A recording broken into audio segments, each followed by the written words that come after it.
por favor.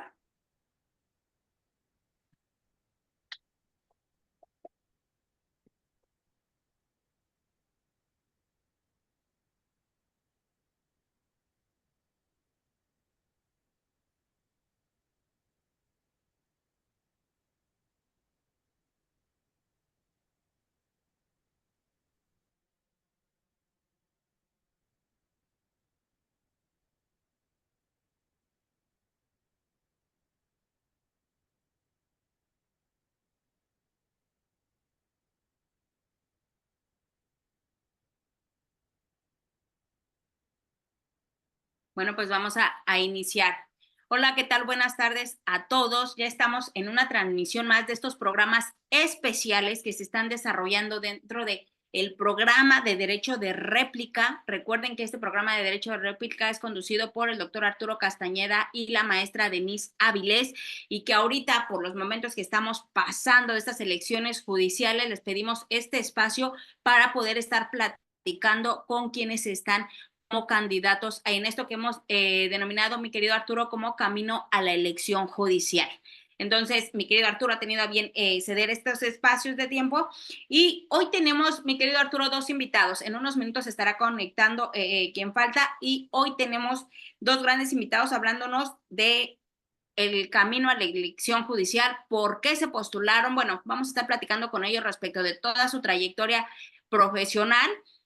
Y hoy tenemos ¿cómo lo diremos, Arturo? Porque ahora que siempre hemos tenido cuando están dos invitados, pues que ambos son jueces o que ambos son magistrados, pero en este caso el programa hoy va a estar, creo yo, muy interesante, porque hoy tenemos a quien tiene una carrera judicial, pero también a un abogado postulante y académico. También el doctor Fierro, también académico. Entonces creo que esto se va a tornar muy interesante. Fíjense, hoy va a estar con nosotros el maestro Rubén Fierro Velázquez, quien es candidato a juez en materia laboral en la Ciudad de México y que actualmente está en funciones como juez laboral. Eso es importante recalcarlo para el tema de la entrevista. Y en unos minutos más estará conectándose con nosotros el maestro Giovanni Alan García Camacho, quien es abogado postulante especialista en materia penal, académico también, y que se está postulando como candidato a magistrado en materia penal en la Ciudad de México, Arturo. Entonces, creo que hoy vamos a tener un programa especial. ¿Cómo estás? Así es, Cris. Buenas tardes, muy buenas tardes a todos. Por supuesto, al juez Fierro. Efectivamente, porque recordarás que hemos platicado últimamente de la importancia de estar en funciones, de todo lo que hemos platicado acerca de la carrera judicial. Y bueno, hoy vamos a tener precisamente de un lado ya a alguien con toda esa estructura de lo que hemos venido nosotros señalando, y también por el otro, pues habrá que analizar también las respuestas que dé del por qué, del cómo y de las posibles expectativas que tiene alguien que, si bien es cierto, vimos por ahí también en su semblanza hace algunos años, tuvo algún acercamiento con la carrera judicial. Me parece que desde hace un tiempo ya no está así. Pero mientras, el que está presente es el doctor Rubén Fierro, pues en materia laboral. ¿Y qué te parece, mi querida Cris, si seguimos con esta práctica de que, lejos de que alguien lea su semblanza, precisamente el invitado nos platique un poquito este camino de cómo ha llegado hasta aquí, de por qué decidió volver a postularse, qué opina de esta parte de la reforma, las cosas que ha percibido para bien o para mal? Recordarás una plática que tuvimos hace poquito, me llamó mucho la atención, que decía, es que ha permitido que los juzgadores tengamos contacto con la gente, y esto ha logrado también cambiar nuestras percepciones e inclusive ciertos sesgos en materia jurisdiccional. Entonces, le damos la bienvenida, doctor Rubén Fierro. Muchas gracias. Es un honor estar por aquí. Les agradezco muchísimo el espacio, la oportunidad y el tiempo a ustedes y a todas las personas que están siguiendo esta transmisión. Pues dicen que hablar en boca propia es vituperio, pero bueno, yo, ¿quién soy? Pues soy una persona, un abogado, soy un ciudadano mexicano, digo, por eso puedo aspirar al cargo que ya tengo. Yo sé que todo el mundo dice soy una persona que producto de padres, de trabajo, soy gente de esfuerzo, efectivamente lo soy, Tengo un padre y una madre que trabajaron toda su vida, que no tuvieron instrucción, son gente que no terminó la primaria, pero que sí eran muy trabajadoras, que eran muy dedicadas y que me enseñaron valores y que me enseñaron precisamente a trabajar, a esforzarme por ser el único medio para poder cumplir con las responsabilidades que la vida te va dando y también, por supuesto, pues para poder afrontar todo lo que venga. Sí, efectivamente, soy un juez laboral en funciones, soy personal de carrera judicial, lo soy desde el año 2014. La vida, yo siempre he dicho que la vida me ha permitido, como dice el príncipe de la canción, rodar de allá para acá, ¿no? Ser de todo y sin medida, ¿no? Como dice ahí, lo digo en son hilarante, pero vaya, soy una persona que empezó a trabajar desde la carrera, desde que terminé el tercer semestre, en 1995. Soy orgullosamente egresado de la Universidad La Salle, soy lasallista y además, pues no he parado, salvo algunos meses que una por cuestión de ego y otra por una decisión institucional. He parado, paré un poquito, paré unos meses, no paré más de 4 meses, pero siempre he trabajado desde el 95. Entonces soy una persona que si lo contamos desde el momento en el que yo empecé a dedicarme a esto, pues tengo 30 años metido en esto y además curiosamente empecé en lo laboral. Curiosamente cuando yo empiezo diríamos los abogados, a pasantear en un despacho, entro a trabajar con un abogado que se dedicaba a la materia laboral, entre otras tantas especialidades. Y él me asigna con una abogada a quien yo siempre he dicho en lo público y en lo privado que es alguien a quien yo le debo mucho, porque no solo me enseñó, sino que además me transmitió el profundo amor al derecho del trabajo. Entonces, yo trabajé con una abogada que ahora he tenido la fortuna de volverme a encontrar ya en el foro, la licenciada Adriana Ruiz Pérez, y ella fue quien me empezó a enseñar cómo era la materia laboral en aquellos tiempos de las juntas de conciliación, donde aún no se requería el título para poder pues participar en los juicios y que ella me enseña. Entonces comienzo con esto y la materia laboral siempre se fue involucrando conmigo de una u otra manera. Trabajo en este despacho donde además de ver cuestiones en materia laboral, también se veían temas de materia civil, de materia mercantil, administrativa, del derecho laboral burocrático. Entonces, fui nutriendo un poco mi experiencia en ese aspecto. El socio con el que yo trabajé, que ya falleció, el licenciado Mario Alberto Canales Najar, era una persona que generosamente me enseñó, me tuvo la paciencia de enseñarme y de aportarme también lo necesario para esto. Y después la vida me permitió trabajar con un maestro de la universidad que me dio la oportunidad, de quien también le aprendí muchísimo.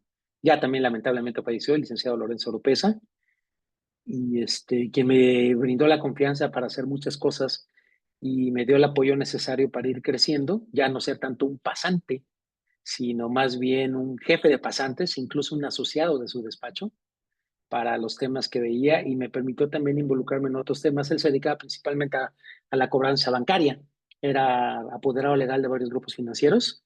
Y entonces no solo veía yo el tema de la cartera, de la recuperación, sino también me permitió participar en otro tipo de actividades como auditoría de despachos externos, participar en temas de preparar documentación para comités de crédito, etcétera, ¿no? Entonces, eso me fue nutriendo también. Y después la vida me permite, en una situación un poco complicada, porque ya mi padre no podía apoyarme tan del todo como se requería para poder yo terminar mi escuela, ingresar a la Secretaría de Hacienda, al Servicio de Administración Tributaria, en el área de relaciones laborales. Por eso yo siempre me he dicho que lo laboral me ha ido llamando y arrastrando. Y ahí puedo entrar primeramente a un área de dictámenes y sanciones, después a juicios laborales, y con ello pues voy nutriendo un poco este tema y sigo en la trayectoria de lo laboral. Más tarde me voy a un órgano interno de control de la Secretaría de Agricultura, para ver temas de responsabilidades, licitaciones, inconformidades, situación patrimonial y demás.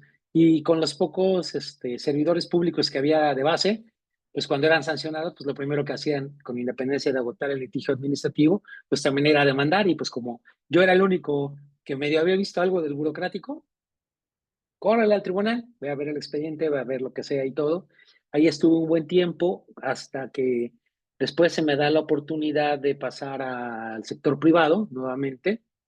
Me voy a Grupo Editorial Expansión.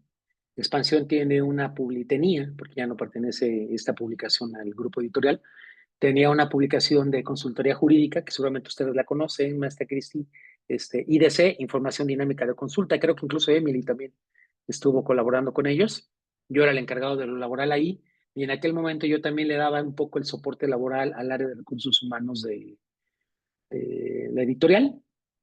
Vamos bien, por alguna situación en donde fuimos creciendo, fuimos involucrándonos, yo tomo una mala decisión que toma todas las personas jóvenes, porque la tomo cuando todavía yo lo era, por lo menos en cuanto a la edad, a los veintitantos, y decido dejar mi trabajo. Y en ese momento después se me viene una oportunidad que también me iba a cambiar la vida, porque un amigo me hace el favor de comentarme, oye, están buscando abogados con experiencia en procedimientos administrativos en el IFE para el tema de la elección de 2003. Hago la entrevista, me realizan pues no quiero decir un examen, ¿no? Pero si me dicen que hay un expediente, a ver, hace un proyecto de resolución para ver si la estructura lógica, los argumentos, etcétera. Y pues la paso. Y me quedo en el jurídico del IFE como personal de apoyo en la elección de 2003. Puedo continuar en 2004 y en 2005. Me entré por honorarios, como muchos en la vida cuando hemos pasado por el sector público. Y en 2005 se abre la oportunidad y por acuerdo del secretario ejecutivo del instituto, en aquel momento se me brinda una plaza, pero en lugar de brindarme una plaza, si quieres, de un enlace o ya de un personal operativo, me brindan la oportunidad de ser subdirector. Fui uno de los subdirectores del jurídico del ICANN. Entonces sí doy un buen brinco y me quedo ahí de 2000, con esa plaza de 2005 a 2014. Entonces, viendo cuestiones de administrativo y gracias a la confianza de quienes eran mis jefes o mis jefas, posteriormente, pues me involucran en otros temas ahí también dentro del jurídico. Empiezo a ver temas también como un poco de asesoría de contratos, en temas de amparo, en temas de algunas otro tipo de cuestiones, a representar al jurídico en otro tipo de reuniones. Y cuando viene la reforma político-electoral del 2014, parte de lo que yo hacía se traslada a sede judicial, se traslada al Tribunal Electoral. Yo participo en un curso taller que también era modalidad de concurso, lo acredito y tengo el orgullo de decir que fui el tercer examen a nivel nacional de ese curso taller concurso. Y una magistrada me brinda la oportunidad de incorporarme a la carrera judicial electoral federal como secretario de estudio y cuenta, que para quienes están un poquito familiarizados con este tema, los rangos son similares. El secretario de estudio y cuenta en la Corte es equivalente al secretario de estudio y cuenta en la Sala Superior. El secretario de tribunal colegiado es el equivalente al secretario de estudio y cuenta regional. Entonces yo puedo entrar a esto, luego después logro la habilitación para secretario de estudio y cuenta en Sala Superior. Entonces tengo la movilidad, digamos, y la habilitación que aún la conservo a nivel horizontal en el Consejo de la Judicatura. Permanezco ahí de 2014 a 2017 y después, pues, se produce una decisión institucional con la que, pues, evidentemente todos hemos enfrentado una de esta naturaleza. Salgo y tengo la fortuna que quien fuera mi docente en ese momento, en la maestría, en el posgrado, me brinda la oportunidad de irme con él a trabajar, porque lo propone el jefe de gobierno en aquel entonces como magistrado. Llega como magistrado al Tribunal Superior de Justicia de la Ciudad de México. Yo me incorporo con él, con la habilitación federal. Me resulta innecesario tener que agotar la carrera judicial local y puedo entrar como secretario proyectista de sala, que es el equivalente, digamos, al secretario de estudio y cuenta de la Corte, ¿no? Porque siendo el pleno de magistrados el máximo órgano aquí de la judicatura capitalina, pues es el, digamos, el rango, ¿no? Me quedo con él, coordino su ponencia. Después también funjo como secretario técnico de dos comisiones de plenos de magistrados, una administrativa y otra de derechos humanos. Y cuando viene el tema precisamente de la reforma en materia laboral, yo tenía un compromiso con mi magistrado, quedarme con él hasta que lo ratificara, bajo el viejo modelo, ¿no? Que ya ahora ya no está vigente. Y él me dice, no, mira, ¿por qué se abre la oportunidad de los jueces laborales? ¿Por qué no participas? ¿Por qué no lo intentas? Y prácticamente porque él me empujó, porque yo quería quedarme con él hasta que lograra su ratificación, me inscribo al concurso, voy pasando todas las etapas de la evaluación que se van dando y pues Ahí, con perdón que lo el interrumpa, doctor. Creo que sí sería sí, interesante para todos, aunque sea muy breve, que nos describa cómo fueron estas etapas, aunque sea muy concreto, pero cómo fue cada una de estas etapas, cada de claro, estos filtros. claro, con mucho gusto. Miren, el concurso abierto de oposición, porque fue el último que se hizo aquí en el Poder Judicial de la Ciudad de México, contiene varias etapas. Primeramente es un examen general y de conocimientos. Y además son filtros. O sea, tienes que ir aprobando cada examen para ir avanzando a la etapa siguiente. Entonces viene un examen general de conocimientos, después viene un examen de pensamiento crítico. Esto es problemas.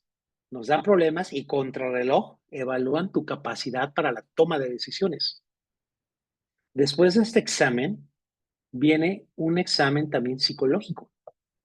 Un examen, un examen psicométrico primero, y después de que superas estas etapas, viene un examen público abierto en donde frente a magistrados, personalidades del derecho del trabajo, académicos y demás, a los finalistas, porque todo esto se manejó por números. Siempre éramos un número de folio. Nunca se supo quiénes éramos hasta el final. Ahorita les cuento cómo.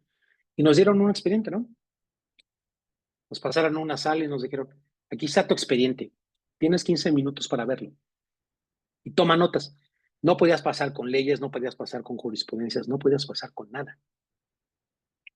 Entonces te dan el expediente, tomas notas, había tarjetas, plumas, lápices, lo que tú quisieras para tomar notas, y al término del tiempo te quitaban el expediente y pasabas frente al sínodo.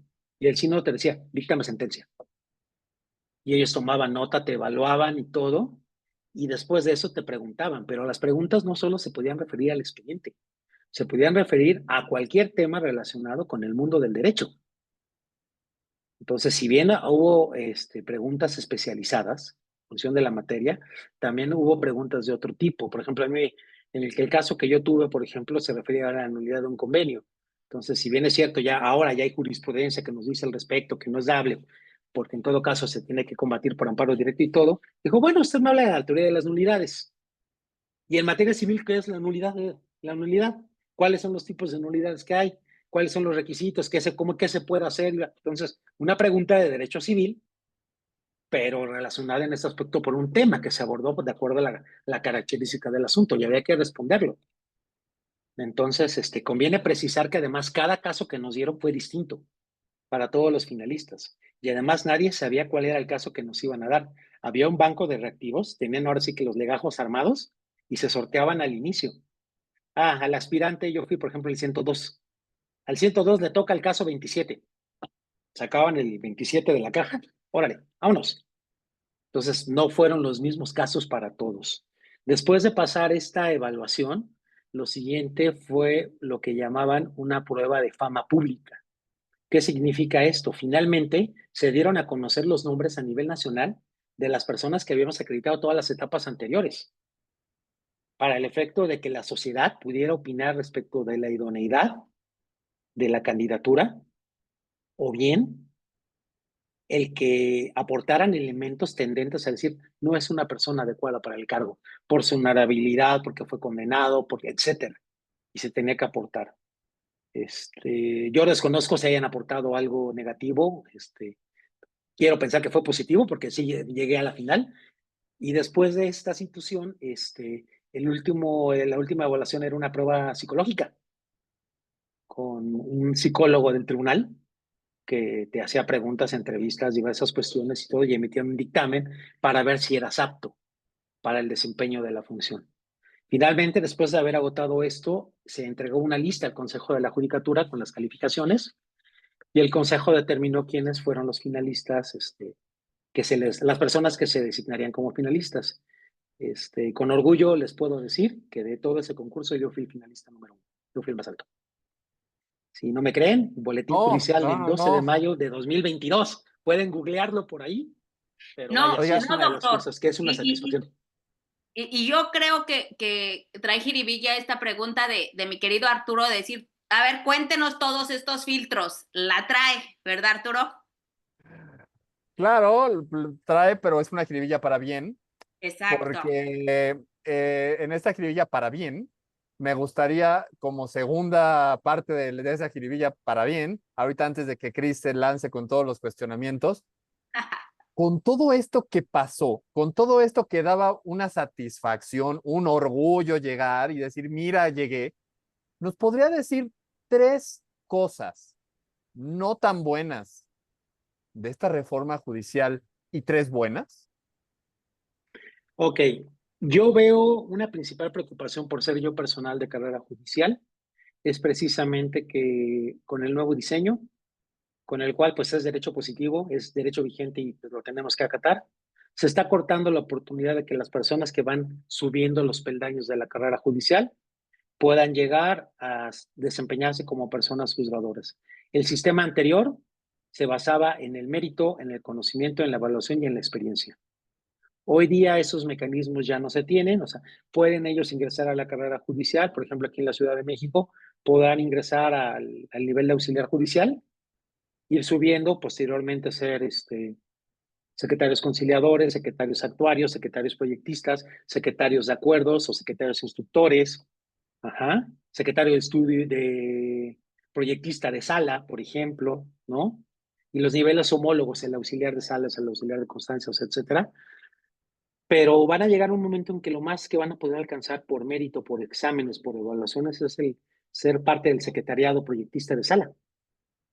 Se va a cortar ahí esa oportunidad de preparación y de ir subiendo, porque para que puedan entonces alcanzar el siguiente escalafón, que es el de la persona juzgadora, pues van a tener que someterse al escrutinio de la elección, lo cual no necesariamente implica, y lo digo con todo respeto, para todas las personas que están participando, pues que efectivamente cumplas con esto, ¿no? Ese sería el primer aspecto que yo le diría un poco a manera de crítica. El segundo, a mí en lo personal me preocupa mucho el tema, y lo digo respetuosamente, de que hay personas que viendo este escenario y conforme vienen los transitorios, pues decidieron cortar su carrera judicial, el desempeño como juezas, jueces, en las magistraturas, ¿no? Para no someterse al mecanismo de elección y decidir cortar, porque muchas personas que estamos en este tema de la carrera judicial, pues ya tenemos años. Digo, yo tengo, como les dije, quizá no tanto, pero tengo un compañero, por ejemplo, que tiene casi 25 años en el tribunal. Yo conozco compañeras y compañeros juezas, jueces que tienen 30 años. Hoy por la mañana, por ahí se transmitía en redes sociales, en un grupo de los trabajadores del Tribunal Superior de Justicia, un video donde un juez con 34 años de servicio se despidió en su última audiencia. ¿Y porque dijo un juez penal? Porque dijo, en virtud de la reforma, este es mi último día, esta es mi última audiencia, yo ya me voy. Y lo ves, y lo digo no con un ánimo de falacia, de apelación al sentimiento, lo digo con tristeza, porque una persona que dedicó toda su vida a estudiarse, a prepararse, a servir a la sociedad, porque eso es lo que hacemos, pues corta de tajo su plan de vida y se va. Y, por ejemplo, muchos jueces en materia familiar declinaron. De los que estamos ahorita contendiendo, de los que estamos en funciones, casi la totalidad de los juezas, de las juezas y jueces familiares que salían a boleta, declinaron. Pues más de la mitad de la justicia familiar se va a renovar. Y el tercer punto que yo veo que como en vía de consecuencia de esto es que si llegan personas que no han tenido la oportunidad de estar en un órgano jurisdiccional, yo no sé si con el cúmulo de asuntos que tenemos, efectivamente dará el tiempo necesario para soportar una curva de aprendizaje. Porque lo digo respetuosamente, juzgar no se trata nada más de agarrar un expediente y ver qué artículo aplica. Se trata de valorar, se trata de entender, se trata de visualizar un contexto, de ser sensible, de tener a la persona en la sala de audiencias y saber si efectivamente, a pesar del lenguaje corporal que pudiera tener, te está diciendo la verdad o si te quiere ver la cara y te está mintiendo. Entonces, yo lo digo siempre muy respetuosamente cuando la sociedad me lo ha preguntado, cuando estoy pues en la campaña, porque sí estoy haciendo campaña, estoy en territorio haciéndolo. No es tirar una tortilla al comal y esperar que infle. Hasta para hacer tortillas hay su chiste, ¿eh? Pero también para juzgar no es nada más decir yo voy a ser el juez, yo voy a resolver. O sea, tiene su forma de ser y su peculiaridad. Y no es vanagloria, no es presunción, no es nada, pero la mayoría de las personas que estamos ejerciendo el cargo nos hemos preparado para ello. Entonces, esos serían los tres aspectos que yo pudiera cuestionar de la reforma. ¿Qué aspectos positivos le veo? Bueno, brinda la oportunidad quizás de nutrir o con mayores visiones a los órganos que integran la judicatura, si lo queremos ver así, con las limitantes que se pudiera tener de acuerdo al último que expuse. Quizás, pues también permite dar una solución para quien así lo consideró a un problema o una crítica que surgió de la realidad histórica, desde mi punto de vista personal como Rubén, el ciudadano de a pie, cuestionable, pero sí es cierto que el sistema de la judicatura requería cambios, pero creo que, y lo digo respetuosamente, creo que esta no era la forma. Pero bueno, hay quien piensa que con esto lo van a refrescar. Y quizá el único aspecto positivo que yo pudiera ver es que visibiliza y permite a las personas juzgadoras que están saliendo a difundirse entre la ciudadanía, pues que los conozcan, que sepan que existimos y qué es lo que hacemos, porque en realidad la gente no sabe. Yo tengo algunas zonas en un distrito judicial, Álvaro Obregón, Coajimalpa, Magdalena Contreras, y las he estado recorriendo y la gente no tiene ni la menor idea de qué hace un juez. Entonces ya se los explica, uno se los dice y dice, ah, bueno, sí, pues es que yo no lo conozco. Yo siempre les digo, pues qué bueno, feliz usted que es de las pocas personas que nunca ha tenido un problema, porque todas las personas que hemos tenido un problema, incluido yo, hemos acabado en un juzgado y conocemos a las juezas, a las jueces, ¿no? Entonces, quizá ese sería el único aspecto positivo, pues que nos permite visibilizarnos, ¿no? Cuando yo estuve por ahí, hace tiempo en la Judicatura Federal, la magistrada con la que yo trabajaba me decía, pues es que los jueces rinden cuentas a través de sus sentencias. El magistrado con el que yo llegué al tribunal antes de ser titular, antes de ser juez, me decía lo mismo, Rubén, tú eres un juez interamericano porque eres operador jurídico y aplicas derechos humanos al proyectar, al darme los elementos para que yo haga la sentencia. Pero entonces también con ello tienes el diálogo con la ciudadanía, al escribir, al hacerle ver de manera clara, breve y concisa por qué tiene o por qué no tiene la razón, ¿no? Entonces, creo que ese es un aspecto positivo, si lo pudiéramos ver de esa manera de la reforma, el que nos permite dejar el gabinete y que la gente nos conozca, ¿no? No somos políticos, por supuesto que no, somos personas servidoras públicas y nos debemos a la sociedad. Un servidor tiene una política de puertas abiertas. Yo normalmente recibo siempre a la gente, porque además así lo aprendí de mi magistrado anterior, el magistrado Miguel Ángel Mesa. Todo asunto es importante, sea el de la empresa más importante a nivel mundial o sea el de la persona más humilde que acude conmigo a pedirme algo. Entonces todos merecen atención y todos son importantes y por ello siempre les abro la puerta, ¿no? Entonces, creo que la reforma pues va como está, ya no es el momento de poderla criticar o cuestionar. En lo personal yo tengo mi punto de vista, ya lo expresé en algunos de los tópicos que yo considero acertados y desacertados, pero bueno, yo tengo que jugar con estas reglas para poder solicitarle a la ciudadanía, a la sociedad en general, que me permitan seguir ejerciendo mi puesto y pues tengo que jugar bajo esas reglas. Pues, Cris, ¿quieres comentar algo? Híjole, a mí me vienen un montón de... Vas. Ya sabía Sí, por dónde quería llevar al doctor de todo lo que hemos estado hablando, ¿no? Pero vas adelante. Yo ahorita tengo aquí 2, 3 puntos importantes que mencionar. pues sí, Cris, si quieres ya después terminamos con esa parte tuya por los tiempos también. Pues, doctor, primero que todo,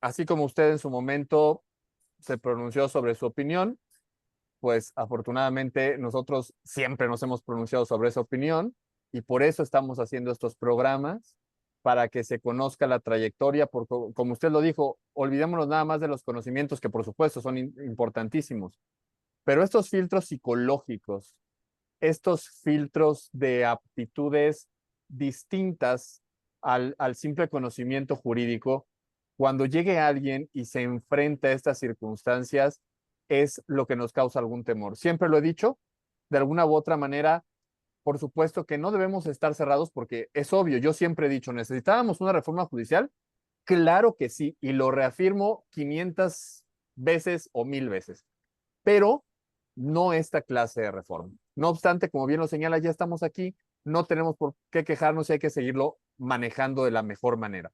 Pero el cuestionamiento que me viene a la mente comparado con otros comentarios que hemos recibido es, ¿usted considera que al estar legitimado por una elección popular, sus resoluciones van a estar blindadas contra presiones que le puedan señalar a usted, no, así no era la resolución, yo tengo independencia, yo no dependo de ti ni de la carrera judicial, sino de la acción popular?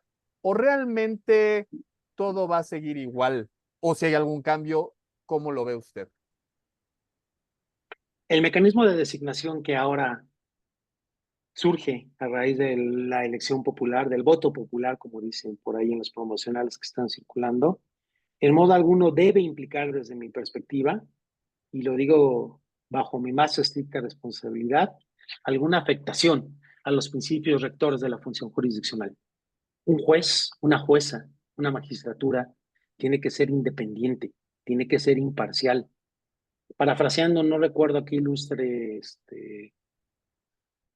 jurisconsulto, la única lealtad que tiene el juez es con la Constitución y con las leyes. Yo creo que con independencia del mecanismo de selección, designación, como lo queramos llamar, la única responsabilidad que tiene quien se va a togar es resolver los asuntos en términos y méritos, aplicando la Constitución, la ley, la jurisprudencia, ya sea de orden nacional o de sistema interamericano, precedentes, y pues dirían por ahí las reglas de la lógica, la sana crítica, la experiencia, y en materia laboral, la verdad sabida y la buena fe guardada. Nada más. No puede una persona juzgadora, quien tiene esta responsabilidad, no puede ceder al capricho de alguien y mucho menos a una presión. Quienes tenemos el privilegio de ejercer la función jurisdiccional, porque eso es un privilegio. Quienes tenemos esta oportunidad, precisamente tenemos que ser conscientes del peso y la gran responsabilidad. Me decía por ahí un maestro, ¿tú sabes por qué los jueces van togados? Dice, porque en Roma la mayoría de la gente vestía con telas ligeras, excepción hecha de los que postulaban, de los pretores, de los cuestores, del cónsul. Ellos traían una vestimenta más pesada, normalmente lana u otro tipo de temas. ¿Sabes por qué? ¿Por qué? Para que sintieran el peso y recordaran la responsabilidad que traen. La toga, eso significa. Cada vez que yo me la pongo, estoy sintiendo el peso de lo que significa. Y no es un aspecto figurado ni romántico. Es que en verdad quien tiene la función de juzgar tiene la alta responsabilidad de cambiar la vida de las personas. Entonces, en honor a eso, lo único que tenemos que hacer es cumplir la norma constitucional, legal, jurisprudencial, interamericana y aplicar la ley en los términos y méritos. No puede haber una persona juzgadora sin independencia y sin imparcialidad. Hay un mecanismo nuevo, ok, y hay que seguirlo, como ya lo dije, pero una vez que la persona asume la titularidad, tiene que tener en cuenta que la función judicial es un compromiso y tiene que cumplir con estas responsabilidades. Porque si no fuera así, le invitaría entonces a que pensara si efectivamente quiere ejercer lo que logró conseguir. Pues adelante, mi Cris. Esta no es una pregunta, voy a aventar un pensamiento al aire que me acongoja desde hace mucho tiempo porque la verdad yo tengo quizá la idea falsa de que algunos votos, pues no sé qué tanto vayan a ser tomados en cuenta con esta filosofía, diríamos en filosofía más bien, con esta línea determinante de destino, de que ya puede estar todo decidido o no, pero escuchar candidatos así, merece que al ratito nos explique con pelos y señales cómo deben de votar por usted para que siga ahí en esos cargos. Adelante, Cris. Gracias. Mi querido doctor, usted mencionaba ahorita de toda la carrera judicial que hace un secretario, pero dijo algo bien importante, a raíz de esta reforma judicial solamente van a poderse quedar van a poder llegar hasta secretario proyectista. ¿Algo así mencionó? Sí, secretario proyectista de sala, que es el secretariado más alto, pues que es el secretario que asiste a un magistrado. Ok, aún y trayendo toda esta carrera judicial, todos esos cursos, toda esa capacitación que les brindan las escuelas judiciales. Pero significa entonces que para ellos poder después acceder a un cargo de jueces, van a tener que ir a esta postulación, a estas candidaturas por elección, ¿sí? ¿Es correcto? Entonces me está diciendo usted, fíjese, y aquí causa gran preocupación porque decimos esto lo vemos ahorita, quién sabe cómo salgan estas elecciones, después tenemos el otro bloque para el 2027, pero entonces toda esta gente que va en todo este caminito de trayectoria judicial, tienen un freno que no tienen aquellos que sin tener toda esta carrera judicial, toda esta trayectoria, basta con que se postulen, con que cumplan esa lista de requisitos de ser abogados, de tener un promedio de 8, de tener determinada experiencia, pero no acreditar toda esa carrera judicial, todos esos cursos, diría yo, especializados, porque si bien es cierto, todos somos abogados, todos podríamos postularnos, también es cierto que la carrera judicial, su capacitación de ustedes es distinta a la que podemos tener nosotros como abogados postulantes. Es correcto. Y entonces ellos se Fíjese quedan que sí, y tendrían que sí. renunciar al cargo de secretario proyectista, que es el cargo más alto que pudieran tener por carrera judicial, y salir entonces para postularse para jueces. Hoy día la reforma no estableció como requisito que uno tuviera que renunciar al cargo. Entonces, yo tengo compañeros que son secretarios proyectistas de sala o secretarios proyectistas en juzgado o otro tipo de puestos, secretarios de acuerdos, y que se están postulando para ser jueces, juezas o incluso algunos a las magistraturas. Conviene precisar, por ejemplo, que quienes hemos tenido también el privilegio de ser secretarios proyectistas de sala, la ley orgánica permite que seamos también magistrados por ministerio de ley. Pues, por ejemplo, y en mi caso, el magistrado con el que yo estaba cuando, por ser una personalidad del mundo académico muy importante y también a nivel institucional, de repente en cumplimiento a comisiones que le daba el propio Poder Judicial se ausentaba. En alguna ocasión recuerdo que mi magistrado se fue representando al Estado mexicano a un evento en materia de propiedad industrial e intelectual a la República Oriental del Uruguay. Se fue 2 semanas, entonces yo me quedé ejerciendo la magistratura por 2 semanas, ¿no? Entonces, pudieran ejercer la función jurisdiccional solamente de esa forma, pero el tema de un aspecto, digamos, ya quedar como hoy en día se habla de jueces interinos o de bien de magistrados por ministerios de ley, ya no, porque, por ejemplo, hoy en día, ¿qué es lo que ocurre? Si ahorita de las personas que van a salir, juzgadoras que van a salir electas, hubiera alguna vacante, lo que van a hacer es que, bueno, a ver, ¿quién es un hombre? La vacante es un hombre. ¿Quién fue el subsecuente lugar en cuanto al número de votación? Ah, pues fue José Rodríguez. José Rodríguez, búsquenlo, indíquenle si está disponible y si puede venir a ocupar la magistratura por el término que faltaba, ¿no? Entonces, esta sería la única forma como vamos a poder ir cubriendo vacantes, porque no está previsto de otra forma. Y lo mismo va a acontecer con quienes somos hoy en día jueces o juezas, ¿no? Es un tema que conforme a ello no se va a poder cubrir. Digo, podrán quedarse a lo mejor mis secretarios si yo tengo algún tema académico, de salud, personal, porque como yo dije, pues también Rubén también es un ser humano y también se enferma, ¿no? A lo mejor a Rubén también le pueden caer mal los tacos y le puede dar una gastroenteritis de aquella, pues a lo mejor se queda 3 días, pues mi pobre secretario se queda como juez por ministerio de ley, ¿no? este, pero no va a haber otro tipo de posibilidad de que a lo mejor pudiera ejercer la judicatura a menos que se postule. Entonces, hoy día quienes están en ese aspecto pueden participar, por lo menos con el diseño que hoy se tiene, pero eso no les garantiza tampoco que vayan a poder llegar, ¿no? Incluso, por ejemplo, a mí ya también me hicieron una vez la pregunta, ¿y tú por qué no te consideraste para ser magistrado? Si incluso pues ya estuviste en salas y ya traes tiempo, si traes cierta experiencia, ¿y por qué no le pegaste? Y yo les respondía que yo creo que por lo menos yo creo que bajo mi más estricta responsabilidad no he madurado lo suficiente en mi puesto como juez para poder aspirar al siguiente escalafón, si quieren es una idea muy romántica, pero después del juez sigue el magistrado. Y yo considero que aún me hace falta mucho por aprender como juez para poder tener los tamaños suficientes y ocupar una magistratura. Entonces, cuando yo cumpla con lo que, de acuerdo a mis estándares, a la experiencia que yo he vivido dentro del propio Poder Judicial, ya sea federal o local, y considere yo que puedo tener esa aspiración legítima, si fuera el caso lo haré. Pero de momento yo me postulé para juez, porque es el cargo que yo tenía, es el cargo por el que soñé y por el que quiero seguirlo trabajando, ¿no? Y no es por una aspiración o mucha gente piensa que es una situación de privilegio. La realidad de las cosas es que no, es un tema de vocación, de servir.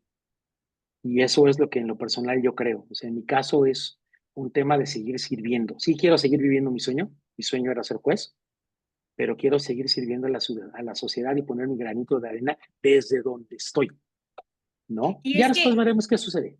Y es que esta reforma judicial, si ustedes me lo permiten, cuando hablamos del deber de lealtad de los jueces y que hablamos de la independencia, de la imparcialidad, de la objetividad y luego uno de los más importantes, el profesionalismo.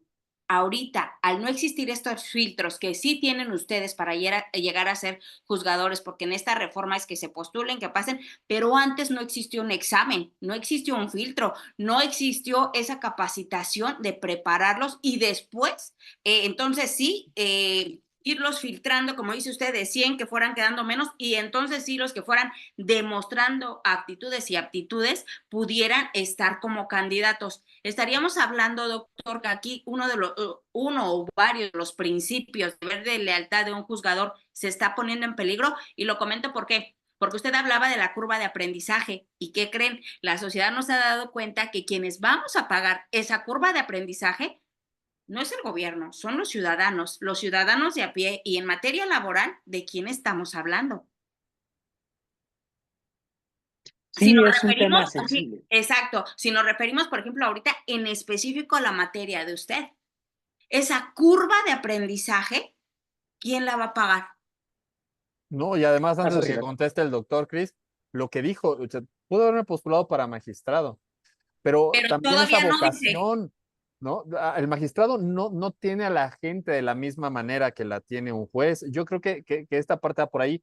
No, no quiero no creer, pero por todo lo que he escuchado, lo poquito que he escuchado, no creo que no tenga ese conocimiento para ser magistrado. Me parece que ahí va por otro lado, porque una de las cosas precisamente que supuestamente puedan ser buenos de una reforma, no de esta, sino de una reforma, es que vamos a ser sinceros, hay muchos jueces, muchos magistrados que no tienen los tamaños necesarios para el conocimiento, pero esto en aspectos locales normalmente, a nivel federal obviamente cambia un poquito, y por eso venía ese mal sabor de boca y decía uno, pues queremos sangre nueva, pero sangre nueva que pase por filtros, no sangre nueva a la oclocracia, Quien disculpen ustedes sea. la palabra, ¿no?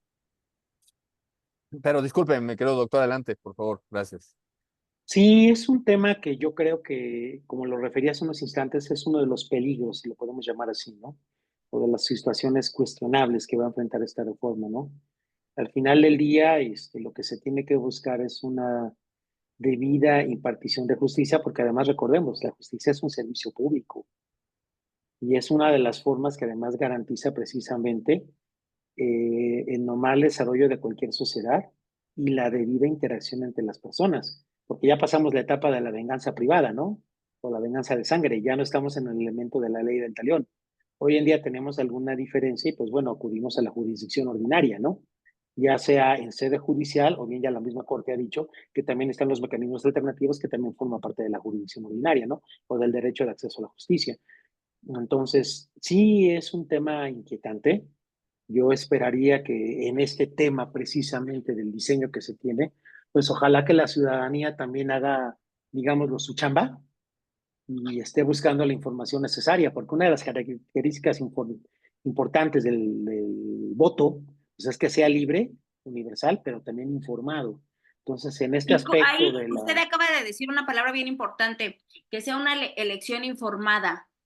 Y yo le diría, doctor, ¿cómo le explicamos a la gente cómo votar? Porque van a ser diferentes boletas, muchísimos nombres y no todo mundo se mete a la página del INE para checar los perfiles de los candidatos. ¿Cómo pudiéramos hacer más fácil esta elección informada para el ciudadano común? Porque entiendo que a lo mejor esto puede ser un poco más fácil y digo un poco, no es tan fácil, porque ya hemos entrado a la página del INE y estar buscando los perfiles, toda esta parte.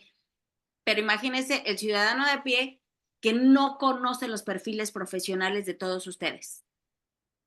Creo que es importante el aspecto precisamente de espacios como este, o los ejercicios que las organizaciones de la sociedad civil, o las diversas personas, por ejemplo, en este caso, pues el INDECAF, o otras organizaciones no gubernamentales, además están tratando de hacer para darle espacio a las personas para que conozcan precisamente a quienes aspiran, ¿no? Entonces, un aspecto fundamental es tener ese tipo de espacios, tratar de explicarle a la gente qué hace un juez, hacerle ver pues, todo lo que implica llegar a ocupar una titularidad o una magistratura, y además invitarlos también a que puedan acceder a los mecanismos de información que las autoridades electorales previeron para difundir esto.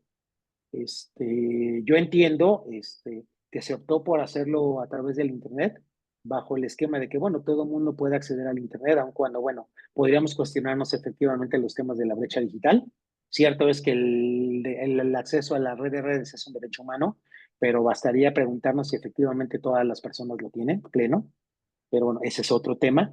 Pero en todo caso, facilitarle a las personas saber que efectivamente, pues que hay portales de Internet donde pueden hacerlo, o que hay grupos de la sociedad civil que de manera desinteresada tratan de ayudarle para que conozcan de esta forma quiénes son los candidatos, cuál es su trayectoria y qué es lo que buscan hacer. Además, algo que yo también advierto es que tenemos que batallar un poquito con el tema de hacer a la ciudadanía que vote. Un tema muy importante en temas electorales, y perdón que me salga un poquito de mi expertise, pero bueno, decía una amiga mía que es magistrada electoral, el electoral es como el veneno del alacrán. Te curas, pero no lo dejas en la sangre, ¿no? Entonces, en este aspecto, yo puedo hablar de que el aspecto de la participación ciudadana es muy importante. Tenemos que hacer ciudadanía e involucrarnos, porque tenemos que hacer esa tarea precisamente de buscar, de saber, de comparar, ¿no? Hace rato decía yo, los jueces y las personas que estamos participando en esto no somos políticos, pero creo que sí tenemos una trayectoria. Estuvimos obligados porque las autoridades electorales así nos lo pidieron, y quienes verdaderamente estamos comprometidos con ese tema y buscamos repetir en la función, si lo quieren ver de esa manera, pues fuimos transparentes. Ahí están nuestros títulos, ahí están los temas de los cursos que hemos tomado, las acreditaciones, las cédulas. Yo tengo 4 cédulas profesionales, ahí están los detalles. Ahí está la trayectoria, ahí están las... A mí no me gusta hablar de propuestas porque yo no soy candidato, más bien mis ideas o mis posturas respecto a cómo mejorar la impartición de justicia, ¿no? Porque evidentemente yo soy un convencido de que la tenemos que mejorar. Entonces yo trato de verlo desde la perspectiva del que ya está dentro, ve qué mecanismos tiene y podamos utilizarlos para mejorar, porque además también es un tema cierto. Estamos en un aspecto de austeridad y de estrechez presupuestaria. Todo el mundo quisiéramos a lo mejor que hubiera más computadoras, más accesos a Internet, que tuviéramos puntos de acceso en todos lados y demás. No todos lo tienen. Entonces hay que ver qué se tiene y cómo lo podemos aprovechar de la mejor manera para impartir de mejor manera el servicio. Entonces también eso es lo que yo trato de aportar, entre comillas, con las propuestas, yo digo, insisto, mi postura o con mis ideas para mejorar. Entonces, en ese sentido, yo creo que es muy importante que ayudemos a la gente a que entienda. Yo, por ejemplo, yo cuando he salido, pues les llevo una boleta. Yo sí les llevo mi boleta. Le digo, mire, la boleta de personas juzgadoras es esta, y les explico. Quienes aparecen, por ejemplo, como EF, somos las personas que estamos en funciones. Quienes aparecen con PE, PJ, PL, son las personas que se inscribieron, que pasaron por los comités, que salieron sorteados en las tómbolas y que por eso están Que pasaron por los aspirantados. comités, pero no pasaron filtros de Sí, conocimiento ni experiencia. bueno, ¿Y tiene ahí a entonces la eso es lo mano que se les hace. una boleta o algún ejemplo para que gráficamente, o si no, nada más verbalmente explicar? Ahorita no la tengo porque la dejé en la oficina, precisamente porque iba yo a sacarle una copia, porque la que traigo, digamos, para el Ah, no hay trajín de la problema. campaña ya se maltrató. Entonces ¿En la qué iba yo a. zonas? ¿En qué Yo zonas vamos a estoy, poder votar por usted? ¿Qué color, qué número? claro que sí. Bueno, primeramente lo que quiero que sepa todas las personas es que a la totalidad de las juezas, jueces y magistraturas que estamos participando, ya sea en funciones o bien las personas que salieron de los comités, nos sortearon. ¿Por qué? Porque si fuéramos totalistas, digamos totaleros, aunque suena término de tarjeta de crédito, Somos 369 jueces en la Ciudad de México. Son 78 magistraturas, son 79, pero vaya, el magistrado presidente no sale a elección, ¿no? Entonces, son 369 personas juzgadoras, son 79 magistraturas. Entonces, y además, próximamente van a venir también 5 magistraturas del Tribunal de Disciplina. Luego, entonces, estamos hablando que si todo el mundo saliéramos, si fuera una boleta por cada cargo, pues estaríamos hablando de 453 boletas, más aparte las federales. Bueno, aquí lo que decidieron es organizarnos y nos distribuyeron por zonas. Yo soy candidato a juez laboral, como ya lo había dicho, y a mí me turnan al Distrito Judicial Electoral 6, que comprende zonas de Álvaro Obregón, de Coajimalpa y de Magdalena Contreras. Entonces, yo estoy ahí en la boleta verde de los juzgados de la Ciudad de México, la boleta verde del Instituto Electoral de la Ciudad de México, en el apartado de hombres bajo el número 24. En este distrito judicial solamente salimos 2 hombres como jueces en funciones. Y si mal no recuerdo, creo que solo una compañera jueza en funciones. Todos los demás son personas que pues, aspiran a los cargos, ¿no? En función Doctor, de este perdón, aspecto. de los 369 cargos a jueces, Es que no ¿cuántos todos estamos saliendo realmente ahorita. se van a votar? ¿Todos? Ahorita, en general, no. Lo que pasa es que, bueno, teóricamente tenía que haber salido la mitad ahorita y la mitad en el 2027. Pero como yo refería hace unos minutos, hubo personas juzgadoras que ya decidieron declinar y no someterse al mecanismo de la elección popular. ¿Por qué? Porque con su trayectoria dijeron, pues prefiero ya, al cumplir los requisitos para la edad de retiro, pues ya irme. Las personas juzgadoras en el diseño anterior teníamos hasta los 75 años para podernos retirar. Entonces, evidentemente, mi nombramiento, por ejemplo, en el esquema anterior, era de 6 años. Un año antes de que culminara esto, es decir, en 2027, yo tenía que volverme a someter a todo el mecanismo que les comenté. Exámenes, me iban a hacer una visita de inspección. A mí cada 3 meses la visitaduría judicial va y me revisa si estamos acordando en tiempo qué hicimos, si se mandaron los exhortos, si hicimos las notificaciones, si los expedientes están bien foliados, si están bien cosidos, si registré los billetes de depósito, si están las actas que acreditan su entrega. Todo ese trabajo administrativo se registra en libros y en mecanismos, que es lo que la gente no sabe. Mucha gente piensa que el juez nada más está cómodamente sentado en su oficina, que recibe el expediente, se pone la toga y se resuelve y pega con el mallete. No, no, es un montón de trabajo administrativo que también hacemos. Entonces, en ese aspecto, informes que me pide disciplina, que me pide visitaduría, que me pide el consejo, que me llegan a pedir las fiscalías, que me piden las autoridades federales, todo eso lo tenemos que ver. Entonces, en ese sentido, no todos salimos, muchos declinaron y pues sus plazas quedan vacantes y entonces por eso no están participando en funciones. Pero la plaza se está poniendo a la disputa, si lo quieren llamar así, y es por eso que esa plaza pues seguramente tendrá una persona que la va a ganar, ya sea externo o alguien de carrera judicial que decidió inscribirse a los comités y pasar por ello. Porque recordemos que solamente las personas en funciones tuvimos la oportunidad de pasar en automático a la boleta sin filtro. ¿Por qué? Porque como bien lo dijo la maestra Cristina, nosotros ya pasamos bastantes filtros, bastantes evaluaciones para poder detentar el cargo que tenemos. Entonces ahorita nos distribuyeron así, no somos tantos. De hecho, creo que en funciones debemos de ser como 14 jueces, porque todos los demás hasta completar la mitad declinaron, ya por temas de edad de retiro. O sea, Pues yo sí me atrevo a decir que ese es un buen tip. Todos los que aparezcan EF son personas juzgadoras que están en funciones. Y para mí, esas deben ser las primeras en votarse, las primeras en mantenerse en esos cargos judiciales, porque el riesgo es muy alto. Esta curva de aprendizaje, el riesgo es muy, muy alto. Entre lo que entran, aprenden, simplemente aprender el manejo de un juzgado. O sea, no quiero ni pensar el que se sienten a dictar una sentencia. Y no dudo de la preparación, de la capacitación de los abogados, no, pero es un conocimiento, una experiencia distinta.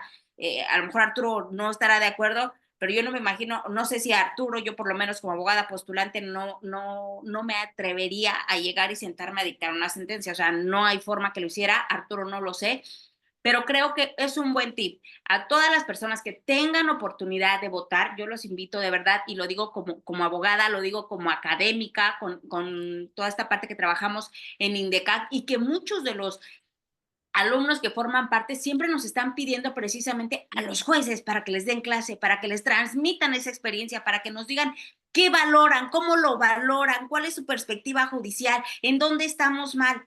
O sea, no puedo ser incongruente, ni los alumnos, porque todos siempre piden esa gran parte, el gran foro de académicos del INDECAC, y no me va a dejar mentir Arturo, ni usted que es docente de la maestría en Derecho Laboral, pues nos piden jueces, nos piden magistrados, precisamente por ese conocimiento, por esos filtros, por esas capacitaciones que ustedes tienen. Entonces, yo sí lo digo abiertamente de la parte académica, desde este riesgo hasta de una cuestión de carácter social. Hay que apoyar a toda la gente que va a traer esta sigla de EF, es que están en funciones. Eso es, eso para mí es como a los primeros que hay que votar, en funciones, gente que esté en funciones, porque esto nos garantiza, Arturo, que son gente que están en activo, son gente que traen la trayectoria, que traen ya el conocimiento y que ya pasaron todos estos filtros, no de un comité de estas cuestiones políticas, sino filtros reales de conocimiento, de aptitudes que van a aplicar en toda esta parte. Entonces, yo los invito de verdad, y lo digo porque conozco al maestro Rubén Fierro, que es actualmente juez laboral y que se postula para el mismo cargo y es un excelente académico, a que voten por él en la plantilla verde con el número 24, todos los que puedan y estén en Álvaro Obregón, Coajimalpa y Magdalena Contreras. Mantengamos estos perfiles judiciales, que es lo mejor que podemos hacer de forma social, no en un lado como abogados, o si no somos abogados, a todos nos va a impactar. Como lo Mi querido manifiestas, Arturo, Cris, efectivamente, una de las cosas bonitas a mí me gusta que del lado de la postulada es que te enseña, tienes que pensar como todos, tienes que pensar como defensor, tienes que pensar como juez y tienes que pensar como MP. Pero como tú lo señalas, la única manera en que yo me atrevería para ir y tener una estructura de una resolución, pues primero sería ponerme a los cursos y resoluciones como loco específico para juzgador, posteriormente ir a exámenes de oposición y ya posteriormente, a lo mejor con el conocimiento que se pudiera tener, pulirlo, pero a través de todos esos candados que perfectamente se han señalado. Y como también lo señalaste, aunque ahí hago un paréntesis porque muchos alumnos también piden jueces nada más para ver cómo piensan e ir ahí a su Código Nacional de Procedimientos Penales en cada sala, en realidad lo que sí hacen otros o lo que deberían de hacer todos es por esa visión y por esa experiencia diferente a las contrapartes de cada uno de los procedimientos. Entonces, por supuesto, que alguien que llega a ciertos lugares, tanto el señor fiscal como el señor defensor, como el señor juez, tienen caminos diferentes y entonces no podemos homologarlos nada más porque sí. Algo, mi estimado doctor Rubén, que quiera dejar como corolario en esta ocasión, se lo Sí, agradezco. claro. Muchísimas gracias por la oportunidad. Pues yo les invito a que se informen, a que cuestionen precisamente si los perfiles que se están postulando cumplen o no con lo necesario para poder ocupar el puesto de persona juzgadora o magistratura. Es muy importante que evalúen experiencia, que evalúen conocimientos, pero también que tengan certeza de que son personas independientes, que sean personas imparciales, que no tengan vínculos o aspectos con personas cuestionables, lo digo respetuosamente, y también además el hecho fundamental, pues que sean personas que no se vayan a doblar. Yo lo he dicho en lo público, en lo privado, que mi mayor orgullo de ejercer la jurisdicción es precisamente pues que no he tenido el infortunio de enfrentarme a una situación así, ¿no? Y si algún día me la tuviera que enfrentar, pues prevalecerá el orden en lo que corresponde, ¿no? Lo que yo lo dije, constitución, leyes, jurisprudencias, Corte Interamericana en su caso, ¿no? Porque creo que eso es lo único que debe importar. Yo siempre he dicho, yo tengo una hija y lo que siempre le he referido es que mi mayor orgullo es que ella pueda salir y que nadie le diga, ay, tú eres hija de fulanito, el que se vendió, el que hizo, ok. Digo, no te voy a dar eso. Y el día que tenga yo que enfrentarme a una situación así, yo prefiero dar el paso al costado. El ejercicio de la función jurisdiccional sí es una vocación, es un sueño. Nos hemos preparado mucho, todas las personas que lo ejercemos, pero también es un tema que incluso no implica, como lo dije, no es una situación de privilegio ni tampoco de soberbia. Es una estricta responsabilidad, un orgullo y un privilegio. Cuando yo atiendo a las personas, insisto, puertas abiertas, siempre se les escucha. Por eso mi eslogan, te escucho y juzgo, porque eso es lo que yo hago cotidianamente en la sala de las audiencias. Diario, por lo menos en las 4 audiencias que tengo diarias, porque diario por lo menos tengo 4, estoy escuchando las partes y con eso decido, y con eso juzgo. Y es una política de puertas abiertas porque es mi obligación servirles. Y cuando me dicen gracias, le digo, no, no me agradezca nada, es mi obligación. Porque además el que le debe de agradecer soy yo. ¿Usted paga tenencia? Sí. ¿Paga predial? Sí. ¿Paga agua? Sí. Entonces yo se lo agradezco porque de usted yo como y de usted come mío. Esa es la visión que tenemos que tener quienes ejercemos la función. Una vocación de servicio, indudablemente. Y es lo único que nos debe importar, el beneficio de la sociedad. Cierto, trabajamos por necesidad, pero la necesidad nunca puede ir más allá del bienestar común. Por eso se nos confirió la toga y por eso estamos aquí participando para poderla conservar. Yo les invito a que participen, a que reflexionen. Su voto importa, importa mucho. Voten por quien ustedes consideren. Yo les pido que me apoyen a mí, pero si no consideran apoyarme a mí, pues voten por la persona que ustedes consideren apta, pero voten. Cuando yo estaba en lo electoral, yo decía en las conferencias que daba, porque también fui capacitador, me mandaban a todo territorio nacional a dar cursos sobre los temas y decía yo, el sistema electoral se construye a base de balazos. ¿Por qué? Porque ya somos una sociedad que vota y que decide y que ya no tienen que enfrentarse a que los caciques se están matando para ver quién se queda en el cargo.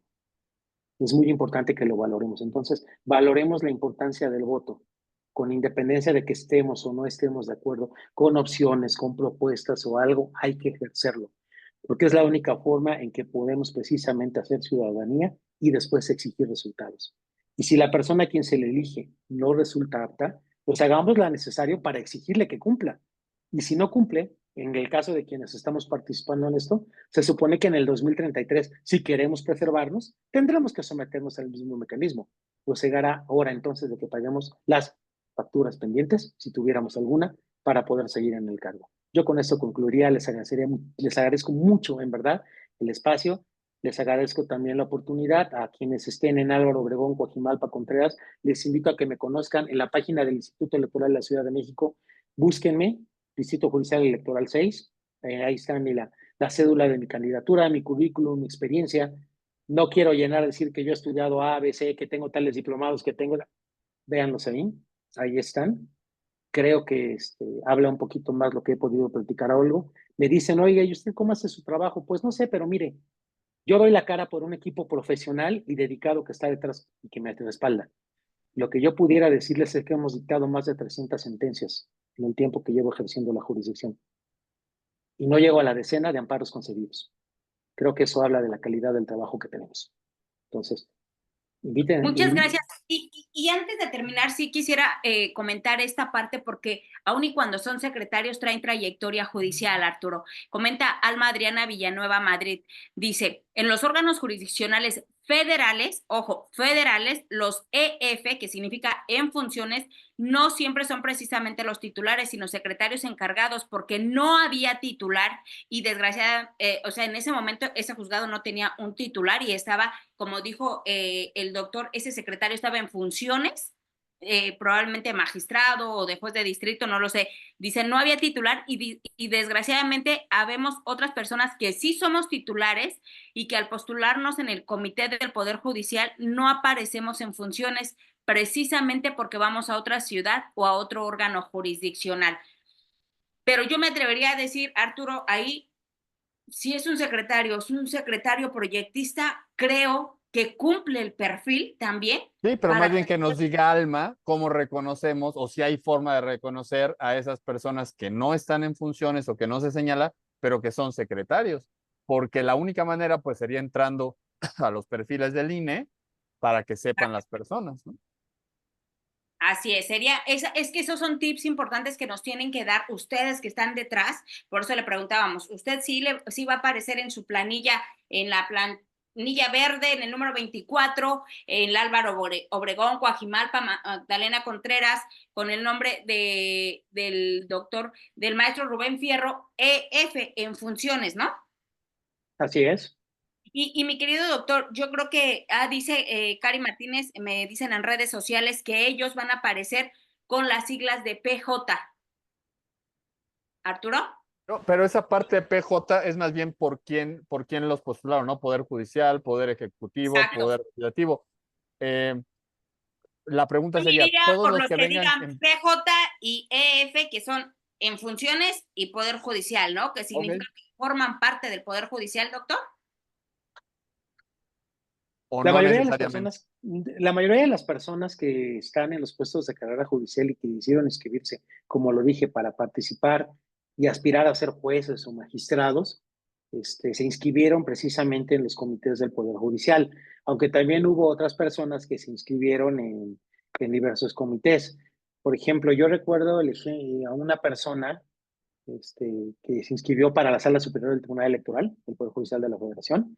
Es una magistrada en regional, de sala regional y se inscribió a los 3 comités. Así Y es, ella está eso han siendo hecho. postulada por el Poder Ejecutivo, por el Poder Legislativo y por el Poder Judicial.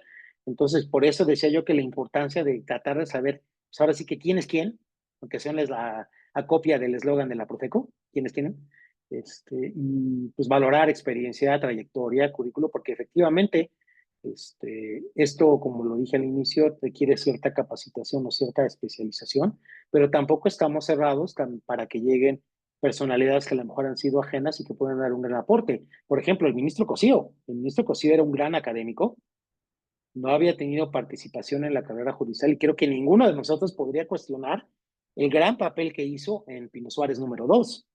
En su momento, por ejemplo, en la magistratura electoral de Sala Superior estuvo el doctor Salvador Olimpo Nava Gumbar, académico, fue director de la NAHUAC, de la Facultad de Derecho, y fue un gran magistrado electoral, ¿no? Entonces, tenemos elementos también, o bueno, a ver, si mal no recuerdo, también tuvimos por ahí, ay, se me fue el nombre de este ministro que ya falleció, el único que era laboralista en la segunda sala. A ver, ayúdenme, si me ayudan a recordarlo. Este, ay, no era Viranguiano, se me fue el nombre.